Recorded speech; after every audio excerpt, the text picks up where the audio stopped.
Ján Figeľ, please, if you would add some comments to it.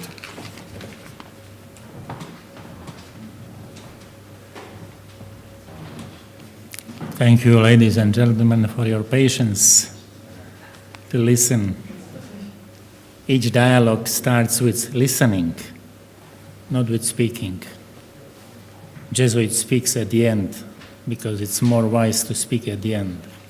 People even remember more. I took a lot of notes. I tried to learn. Gudrun Kugler started, if you remember, mentioning that since end of history, so-called, Francis Fukuyama, we got into a crisis, multi-dimensional crisis in politics, in security, in finance, demography. So what is the problem? Crisis comes with the lack of balance. In finance, it's calculable, but in life as well. If parents leave children to pay their invoices, it is immoral, and we do that. Our deficits will be paid by the next, so-called Greek scenario. When I was first commissioner with Romano Prodi, after historical enlargement, historische Erweiterung, in 2004, I got competence or responsibility for INFSO, Information Society, and entrepreneurship. Then in the second term, on education, culture, youth, and so on. So who now speaks about information society?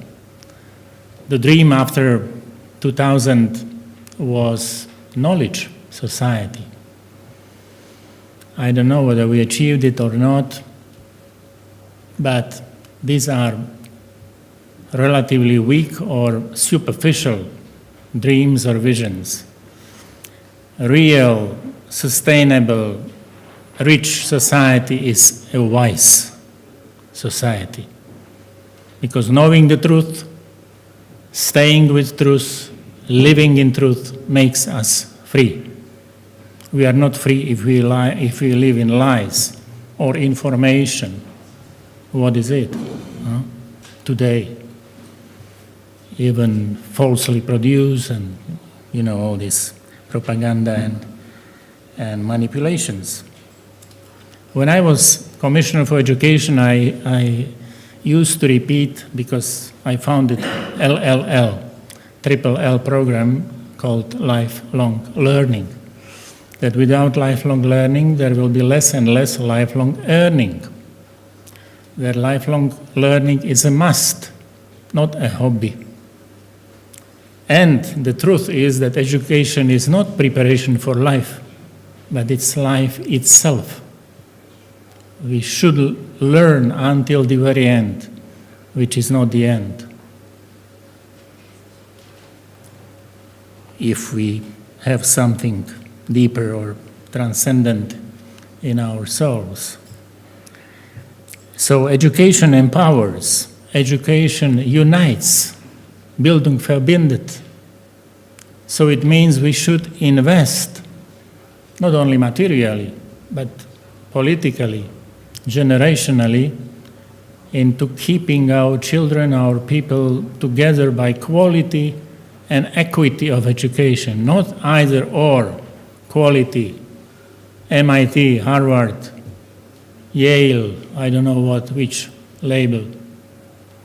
But quality and equity, which means access, potentially for all, not for some, for majority, for minorities, or for some. No. Quality and equity should be dealt with in Vienna, in the government, in Brussels, as double objective, inseparable.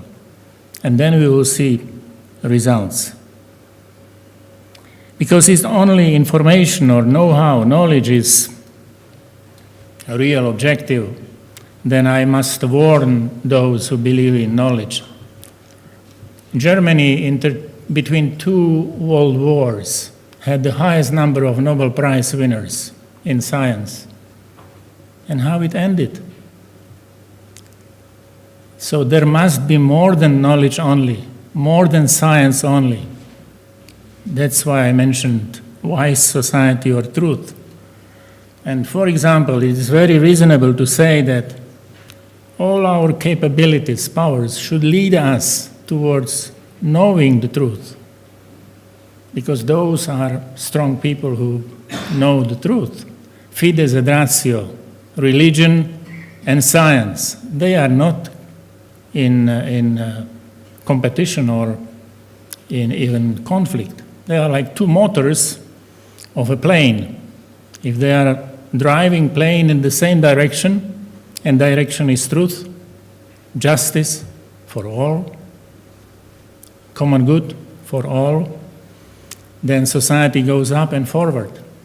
If they go against each other, it's either rationalism as ideology or religious fundamentalism as ideology. And conflict is even bloody or very painful. I was invited to say something on social resilience, and of course this is also the objective of the academy. Human person has at least several important dimensions. One characteristic is that we are individual being, relational being, and social being at once, not either or. Nobody is isolated island. Nobody comes by him or herself. And everybody needs somebody. And we all come through family and live in local community and the nation. All these three dimensions are very important for resilience, for subsidiarity, for real balance or firm pyramid, because pyramid sustained thousands and thousands of years. It's a very wide and strong base and narrow top. If we turn it around, we know it's unstable. So human dignity of all and for all, and I speak here about a value which is mentioned as the first European value in the Charter from 2000, European Union Charter of Fundamental Rights. Value which is mentioned 5 times in post-war UDHR, Universal Declaration of Human Rights. So it's a definition or defining principle of United Nations. Human dignity is enshrined in more than 160 constitutions worldwide. 160. So it should be consensual that we know, we understand, we respect dignity of all. Is it true? Opposite. Totally opposite. From conception till the very end. Dignity of some, but not all. Dignity in politics, for politicians, must be a departure point. We do it because our people deserve dignity. We do it for dignity of our people, those who are, giving mandates to politicians. And road from A to B must be in line with dignity, not whatever, somehow. So triple objective and criterion.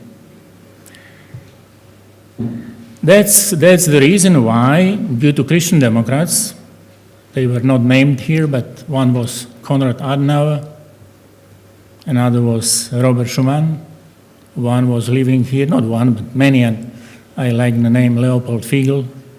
I feel like in relation, Figeľ. Were able to ban death penalty on this continent. This didn't come from climate change, and it's expression of integral humanism. Another important message: integral humanism. There are many, philanthropists, humanists that love mankind, but they have problem with the neighbor. But they love mankind in general. So integral humanism speaks about everybody's body, soul, and spirit, material, intellectual, and spiritual dimension of our life. And therefore, I want to conclude this part on dignity, which is the basis, the principle, the source of our rights and duties, by call for culture of human dignity, culture which cultivates our behavior, which means basically two legs, if I may say an example. We need two legs. Which one is more important, right or left? For some right, I mean in football, for some left. But culture of human dignity is based on two principles. One is called silver and the other golden. Decalogue is a lot about silver principle. Silver says, don't do the other what you don't want other to do unto you. It's reciprocity, it's justice, fairness, and it's important for real life. It's not something philosophical. The second one is golden. It speaks about empathy, sympathy, compassion, solidarity, love. Do to others what you want others to do unto you. These two principles are enough.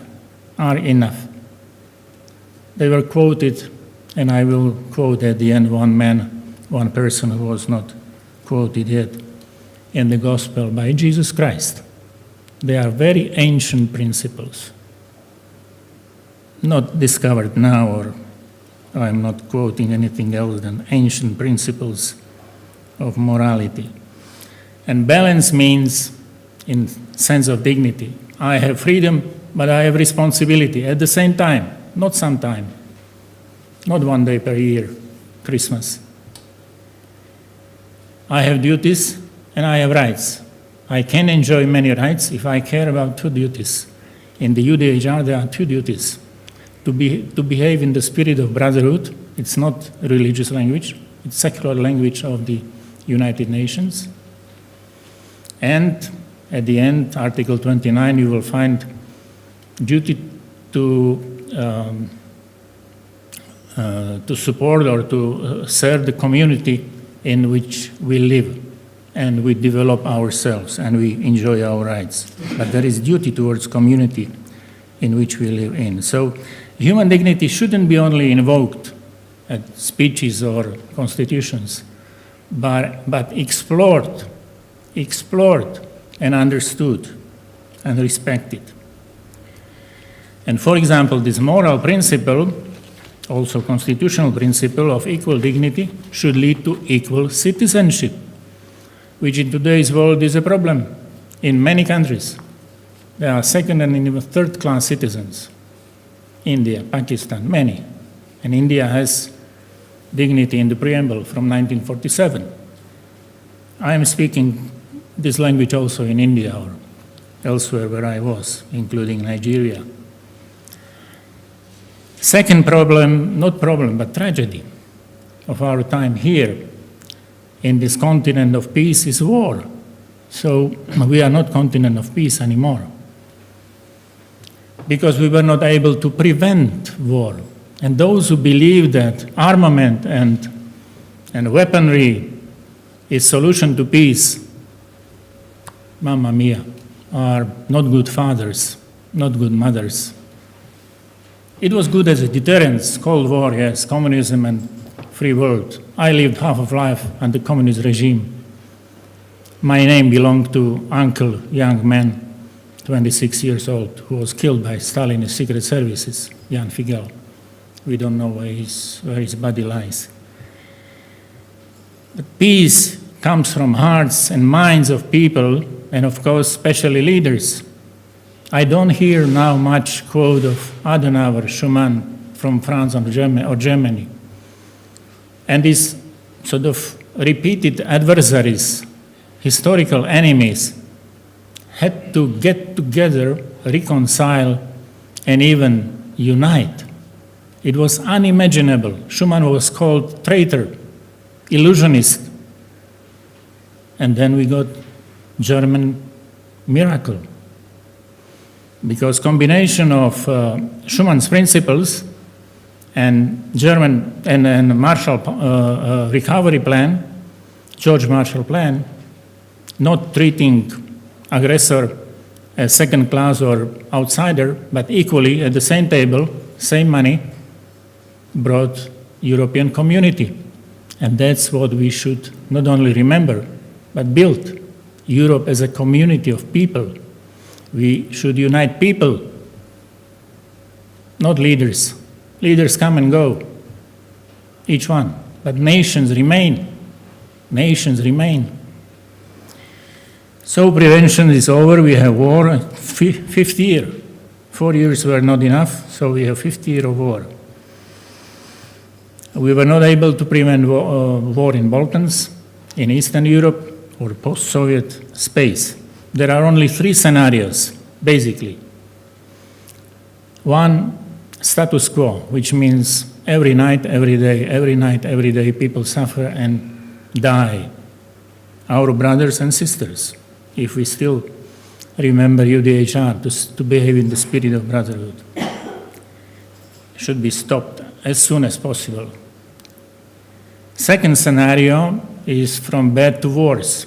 World War III. 2 world wars started on this continent. Not many people remember because we are a new generation, but that's historical tragedy of Europe. I don't want to speak about this scenario, but there are enough weapons, even nuclear, and there are enough crazy people or crazy decision makers in the military or in politics. Something may happen, and then response, revenge, and cycle goes on, and Armageddon is possible. And then there is third scenario, which speaks about Schuman Marshall Plan number 2. This is our legacy, living legacy, borderless Europe, euro currency. I speak as a Slovak. Yeah, I came by car like inside of my country. This is Europe of people without borders. And I want to mention one message from the past. Building Europe means building peace. If you think that Europe ends on the Slovak, Polish, Hungarian borders, then okay, we've done something. But Europe doesn't end at the Carpathian Mountain. Europe goes further on. Charles de Gaulle annoyed and embarrassed communists or Soviets, saying all the time that Europe is from Lisbon to Vladivostok or from Atlantic to Ural. And I must repeat message or important wisdom of Konrad Adenauer that united, peaceful Europe was a dream of a few, became desire of many. United Europe was dream of a few, desire of many, and today is necessity for all, because it's peaceful, stable, secure, and prosperous. That's logic. This is not, money will buy peace. Money will not buy peace. Money can be produced by peace. But effort for peace must be at least such as the effort for war. And we are invited to contribute a bit, but together we can make a difference. So I am speaking in the line with Ulrich Blum, professor on vision, mission, passion, and reception. Because without vision, we are, watching news, commenting, lamenting. But if we have vision and follow it and have passion, using ratio and heart or reason and our capability to love and procreate, then we are fully human and can make a difference. So I will conclude by, as I said, reference not to Marx, Hegel, Kant, Trump, Erhard. I made some notes, thank you. But to person to whom we all are somehow related to. Everybody, believers and non-believers. Jesus Christ. Our era is from his coming. My birth time date is from his coming. And he didn't only change times, but transformed. Change is every elections. Everybody wants change. But transformation is important, and transformation really and sustainably change our culture, our mentality, our character, behavior, and even faith. And this transformation must and should, and for our own good, serve to truth, justice, and common good. Thank you.